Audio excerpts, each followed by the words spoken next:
All right. Yo, welcome back. Welcome back to another episode of the Good Days Only podcast with me, your boy, OP. And I don't know why I started using my initials. I don't know. It's just something I do at work. So I don't know. That's kind of interesting. Um, but yeah, welcome back. Thanks for tuning in. It's been a minute. A lot of stuff going on as of late, but just busy. That's all right. We all get busy doing different things, but we back, and thank you for tuning in. If this is your first time listening, thank you and welcome. Um, Listen, you know what I was thinking just like the other day, just yesterday actually. It doesn't take much to have a good day. As a matter of fact, I'd be willing to make a wager. I bet there's, like when people say it takes more muscles in your face to frown than to smile. I don't know how true that is, but I'd like to believe it.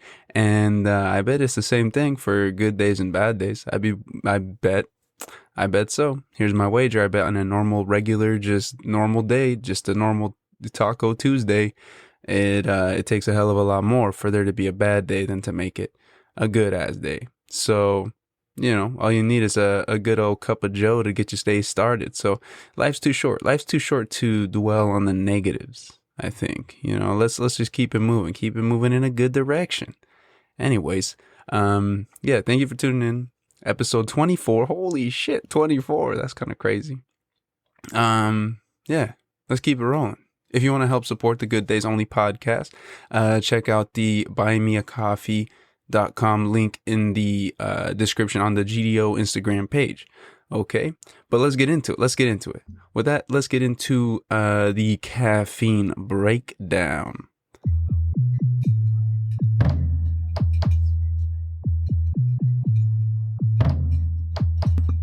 All right, and we back. Let's get into it. The coffee name and the roaster. We're gonna start off with the roaster, though. These son of a guns, they've been out here in the coffee game for over 20 years. 20 years, serving the Emerald City right here. Opened up doors in Upper Queen Anne in around 1994. And who am I talking about? Drum roll, please. That's right. I'm talking about none other than Caffè Ladro, Italian for coffee thief. These little sneaky son of a guns. They, as they mentioned here on their website, they opened up right next to Starbucks in their early days. As they say, we intended to pinch their customers with the best Seattle coffee and staff we could find. Those little ladros. Ladro is actually really close to a Spanish term, ladrón. So just add the N on there to the end. And that's Spanish for thief as well, or robber, or like, burglar. Sticky hand Steve, if you will. Yeah. I just made that one up, I think. Did I just make that up? Dude, I'm on a roll today. Yeah, well, anyways, we're lucky. We're lucky out here in Seattle because we got not only one location, not even two, not even three. That's right, you guessed it. There's 16 of these bean slanging establishments. They're cafes around the Seattle, greater Seattle area. A little bit more about Caffè Ladro here. They say Ladro has always valued sustainability and ethically produced coffee. In 2000, the year 2000, Y2K, we were the largest chain in the country serving only fair trade coffee in our cafes. Later, in 2011, we launched Ladro Roasting. That division of the company sources green coffees through relationships with coffee farmers and millers. Then it also roasts all the coffee it purchases at our Seattle Coffee Roastery. Our cupping lab and training program ensure customers always receive perfection. Dude, I've been sleeping on them, I guess. I always seen the bags around, but I never never purchased, never got it, but it's always caught my eye, like when you're walking down the aisles. And I see it on the feed, like on the Instagram, now that just because everything that I post on the GDO page is just straight up coffee. And so, you get the feed that just caters to whatever they think that you enjoy or you like. And but I mean, who doesn't love a good old cup of Joe? Let me get a little sip right here, dude.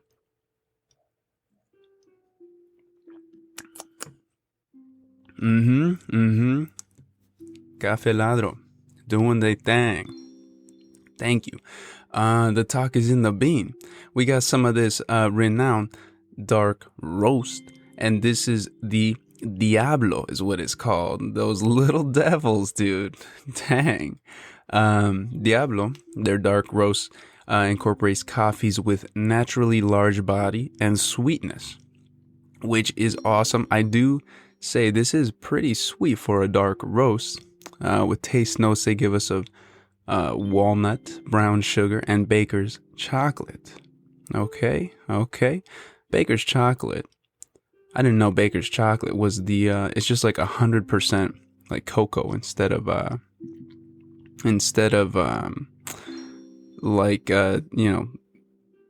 having all the sugar in it. It's just like straight up bricks of cocoa, which is, I didn't realize. So that's cool. The brewing methods they recommend, let's see, espresso, drip, or French press for best brewing results. Well, lucky us. Well, we don't have an espresso maker here, but we do have the drip, we do have the French press, and that's how we got it today. We got the French press here with us, and about a coarse grind. And this cup of Joe came out magnificent, dude. I might even say, yeah, magnificent. That's right. The tasting notes are actually pretty spot on. I was gonna say it's a little bit more nutty than other dark roasts that I've had in the past. But let me get another little sip right here to make sure.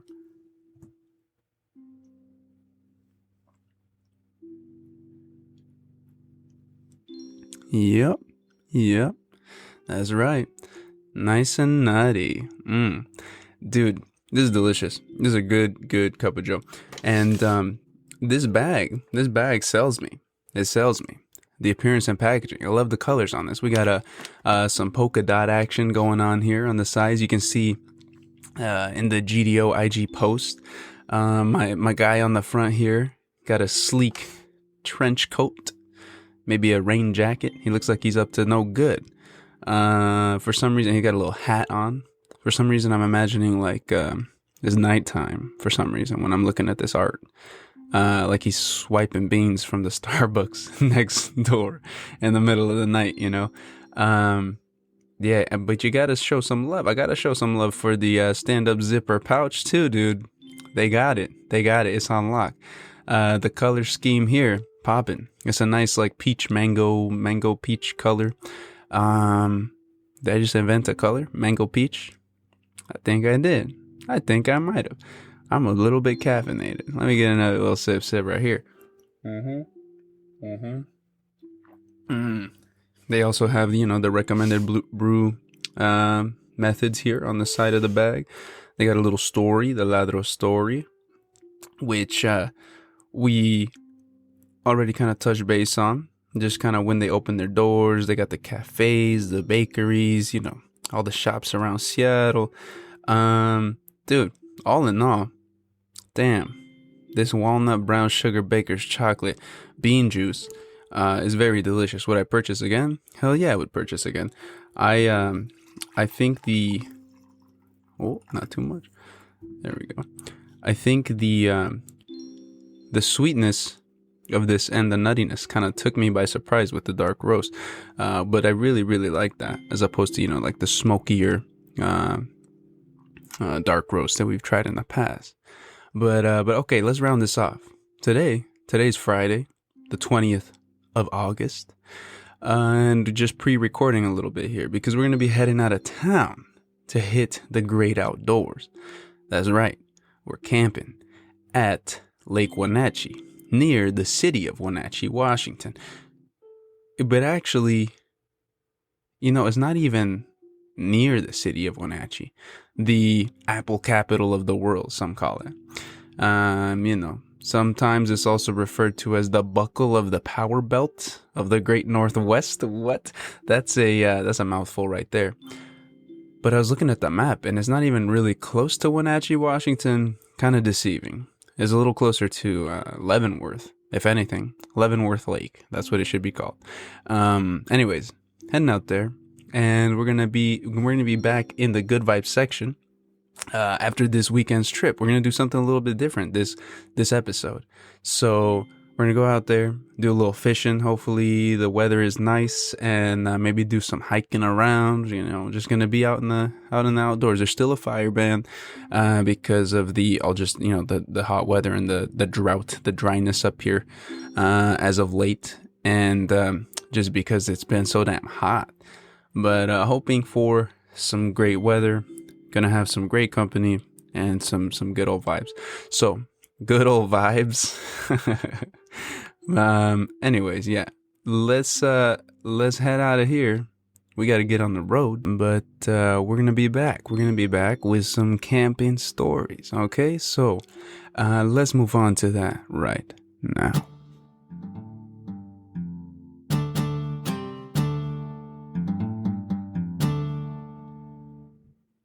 What is up? What is up, everybody? Hey, here we are. We're back. It is actually Sunday now. I know. We just time traveled a little bit. It is Sunday, August 22nd, and we're back into 206. We were over yonder, camping out in the wilderness, over near Wenatchee, near Leavenworth, near a lot of other little towns along the way that we saw. Was very fun. Actually, getting there, we left Friday morning, and we were heading towards what was the highway? Highway 2. Yeah, we're going across 2. If you're up here in the Pacific Northwest, you might be familiar with that. Up Stevens Pass, and we got there probably like 3:30 or so p.m. On Friday. So we stayed Friday night, Saturday night, and we came back. We just got back. We just landed back in Seattle. And dude, it was such a blast. It was awesome. My back kind of hurts, not gonna lie. Didn't sleep the greatest, but that's okay. We need to get one of those air mattresses. We have like a sleeping pad. Does not do the trick. Let me tell you. I feel like I'm getting old. It's starting to show. Anyways, we landed out there. It was a little bit smoky, actually, and a little bit windy. We found out that Wenatchee Lake, or Lake Wenatchee, is like renowned for just being super windy all the time, I guess, and that is very true. We saw some windsurfers out there, and they looked like they were having a blast. We did a little fishing, dude. Hooked up on a little baby trout, little small trout. Just catch and release. Let them go back out into the water with his little fishy friends. The lake is actually glacier runoff. And it's a natural lake out there. They don't stock it with any trout or anything. So people were out there catching salmon, though, that was cool. Didn't catch any salmon myself, but did hook up with a little trout, like I said, but catch and release. Dude, it was so fun.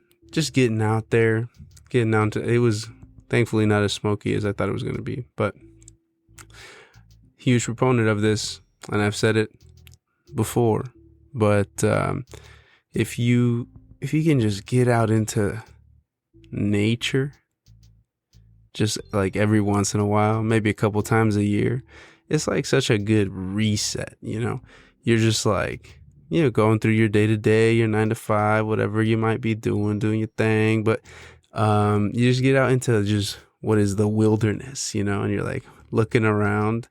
We were just looking at trees, and like trees are old as fuck. Like I was like, dude, that tree was probably around. It's been around for like, a couple 100 years. And that just kind of blows your mind a little bit. And if it doesn't blow your mind, just think about it a little bit harder. But anyway, so yes, a lot of fun, great company. And something that I forgot to mention, dude, have you guys heard of coffee percolators? Well, I never knew what a coffee percolator was. This is actually the second time that I've used it now. Second time camping and using it. And it is actually pretty ideal. I don't know. It's pretty easy. It's like this big silver. The one that I have is like a big silver, kind of like canteen. It's got like, you can hold almost a gallon of water in there. And it's just this big,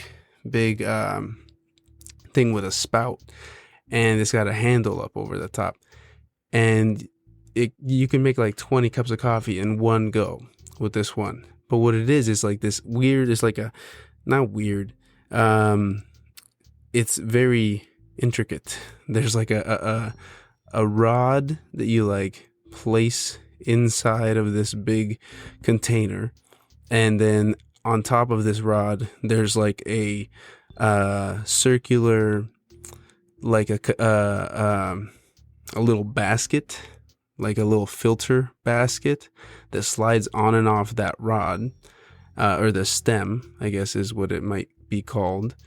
And that's where you put your grounds. And so you want them very, very coarse, so it doesn't slip through because the holes are pretty. I think I'm gonna put a picture up, because it's kind of hard to explain. But anyways, you have your water in there, you put the grounds in there, and we actually tried the ladro, very coarsely ground in the percolator, and it did not disappoint. It's kind of a low and slow kind of thing, from what I've read up on it, because like I said, didn't really know what this was a couple weeks ago. And then we got this one, and it's actually all right. And you make a lot of coffee, which is, again, what I like. So where was I? Okay, so you have the water. You put the grounds in there.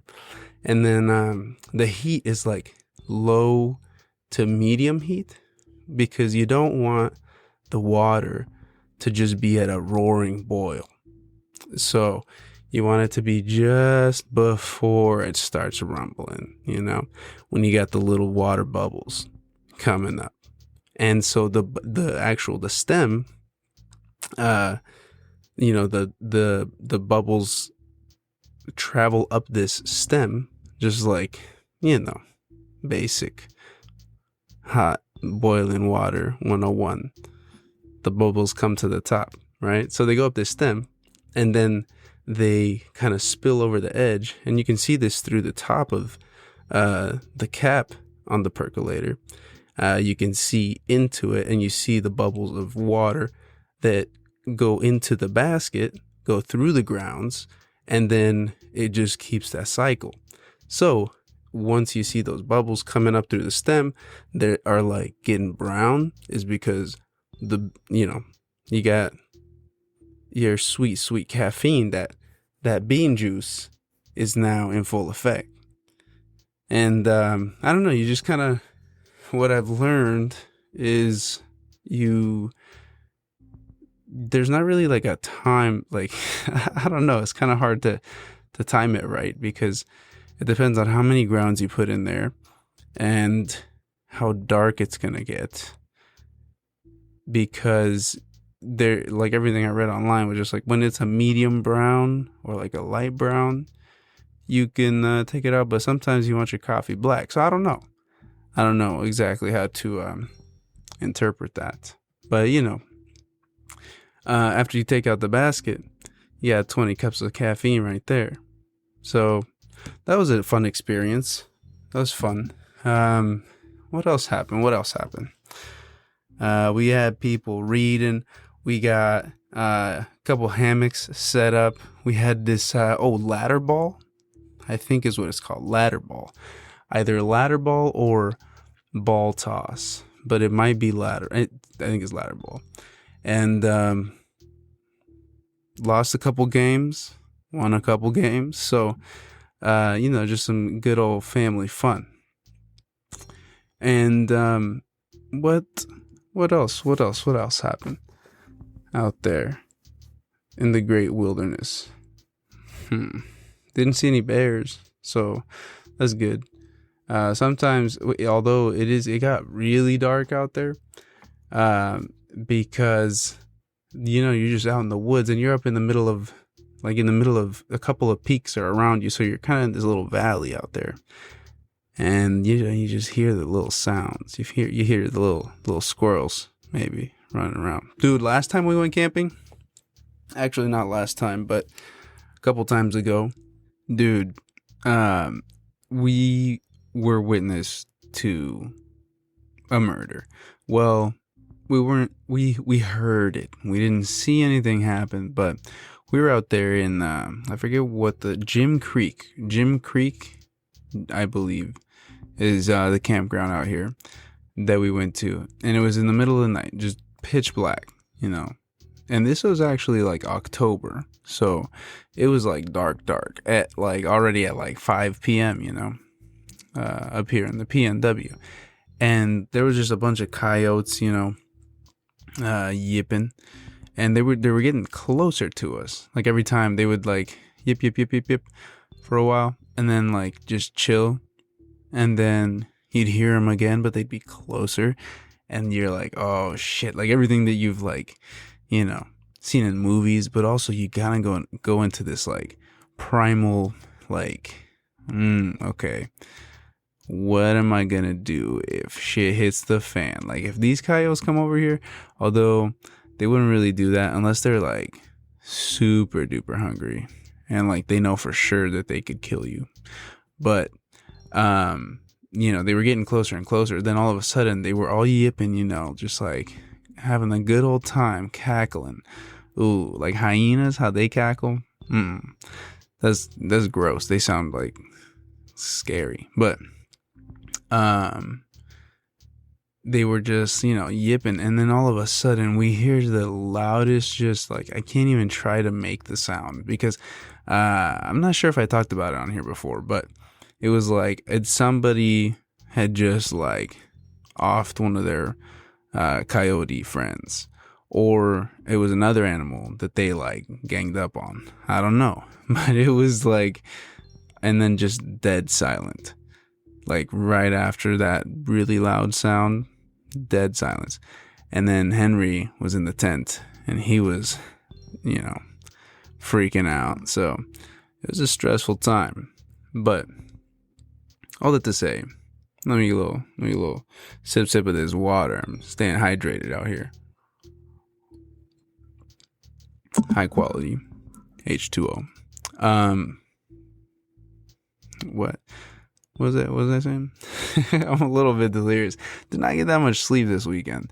And then the drive over here, when you drive there are certain times, when you drive an hour is fine, that's tolerable. You hit 2 hours, and you're ah, man. And then once you're 2.5 to 3 hours, it's kind of dang, dude, I really want to be wherever I'm going right now, you hit that wall. But 2.5 or so hours, we drove back here, and bumping that new GDO playlist. So the idea of this playlist is going to be a little bit all over the place because it was we were out there with the fam, the Gonzalez Bryant and extended fam. It was a blast just out in the wilderness, and got everybody's or most volunteers. It was a volunteer base. favorite song out right now they're just, that they're bumping or listening to recently in these days. And we've got the GDO, I don't know, Great Outdoors. I think we're going to do Great Outdoors playlist. That name might change, but it'll be in the link here in the description of the podcast. But we got everything on here. We got country, we got Rich Brian, we got Kehlani, WizKid, a couple WizKid fans out there in the crowd. We got Destiny Rogers, Lil Nas X on here too. Okay. The Dirty Heads, you guys might know. I like Dirty Heads, but I know just one song. I think one or two songs, maybe two songs. We got Justin Bieber that made the cut here. We got some country, like I said, Rascal Flatts. We got some Dan and Shay. It's a little bit all over the place, but it's some good vibes in here. And cannot forget about the boy Bruno Mars. Highly requested by a bunch of people. A bunch of people were like, yo, Bruno Mars, Skate, Silk Sonic. He's hyping the crowd up. He's hyping him and Anderson .Paak or Pac, however you pronounce it. I always forget. Apologies, Mr. Pac or Pac. But what was I saying? Oh yeah, they're really just giving little sneak peeks, just making you want some more. There's been like some reports that their new Silk Sonic album will not be dropping until 2022. We'll see how that goes, But I've been saying, I was saying they were gonna release it in the winter, but I didn't think that deep into the winter. I was thinking like November, maybe, like they put out some summer song. Here's my theory on the Silk Sonic album. I think, they put out a couple songs that are a little bit more fun, a little bit more summery, summer vibes. And, I think the remainder of the album is going to be a lot of like, cuffing season, like, fall into winter kind of vibes, with them too, with the vocals from Bruno Mars and Anderson .Paak, dude. He's very, very talented. They're both very talented. This collab is something else, honestly. Very like poppy, like jazzy, soul, funky, and they also got like a collab with was it Lacoste? Or yeah, I don't know if that was with the Silk Sonic thing too, but anyways, these two guys, they complement each other very well. So yeah, gonna have all the songs that have been released this far on the GDO playlist as well. So check that out and download it, save it, follow, click, subscribe, share, all the things. Let the people know. This coffee was delicious. Really enjoyed it. But I think this is where we are. This is where we're at right now. Dude, the social media thing. Oh my God. It's a lot of work, dude. Just posting stuff and like I guess it's not really that much work. I've been lacking a little bit on the social media. So yeah, stay tuned onto the Instagram page, mainly, but there is also the Facebook and the Twitter GDO podcast or pod, on those, and, give it a follow, give it a like. Next episode, we're going to be doing, the 5th ever, GDO caffeine giveaway. Okay. So stay tuned for instructions on how to enter that. Probably going to be very easy. Seems like people can't comment something, on your post. People want to be anonymous. I get that. That's cool. And I'll respect that too. So anyways, stay tuned for that. I think I'm just rambling on here, but we got to go unpack everything. Well, thank you for tuning in. Until next time, it's been a pleasure. Peace.